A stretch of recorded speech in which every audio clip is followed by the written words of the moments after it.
The appointment of Susan Moore as the broadcasting channel's executive director has forced out the station's more valued news anchor, sparking heated discussions throughout Hayworth. Susan herself is standing before me right now. She wants to sell her jewelry. As the manager of a luxury boutique store, I'm here to inspect the goods. These are pieces my partner commissioned for me. I have so many that I'm tired of them. One of them is a diamond-encrusted necklace, featuring a pigeon blood ruby in the center worth a few million. There are also several similar gifts on the table, with the crocodile skin bag the least eye-catching one. I smiled. Your husband must really love you. I said about verifying the purchaser's ID and signature as part of a routine procedure.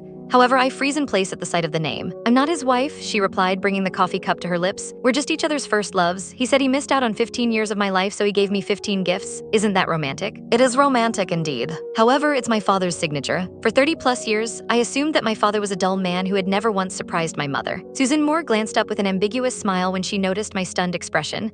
Women need to be raised in luxury, otherwise they'd find such opulence astonishing despite being surrounded by luxury goods all the time. Lauren Smith didn't respond to her veiled sarcasm. Instead, I smiled faintly at her. I can offer you $8 million for the gemstone, Ms. Moore. However, you've just been appointed executive director. Why sell this? I'm selling this to buy my partner a birthday present. The other day, he gave me another pigeon blood ruby. Do you have any similarly priced watches? She asked. A flicker of hope still lingered in my heart. What if this was just a coincidence? What if the handwriting was just similar? I then asked, would it be possible to see a picture of him? I can then recommend something suitable. Yet my heart sank as soon as I saw the image. My father, Jason Smith, was happily embracing Susan, his gaze full of joy. It was a stark difference from his stern persona at home. Ms. Smith, you've been staring at him for a bit too long. Susan put her phone away, looking displeased. The gleaming ruby was an eyesore. My parents were married for 30 years, and our family lived on Lark Avenue. It was a one-bedroom apartment where the living room served as my bedroom.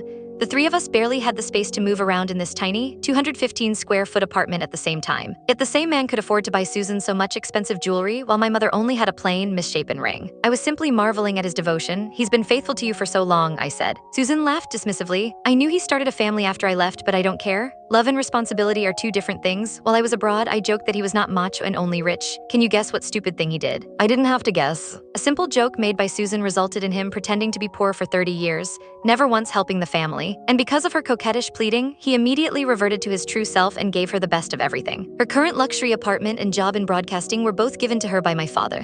What? After agreeing on a watch style with her, I returned home in a daze. I opened the door to see my mother, Anna Herzog, hunched over and bumping into things all over the tiny space. Purple bruises dotted her arms and waist. We were poor and Dad only made $2,000 a month. It wasn't nearly enough to support us all. As such, Mom went to work as a helper for a rich family. Mom was beautiful and was often subjected to harassment by her employer. She came home crying and left for work in tears. Dad never stood up for her, only saying, life isn't always what you want it to be. Thus, she learned how to keep her head down, resulting in her current demeanor. Yet Susan's back was perfectly straight, her head held high.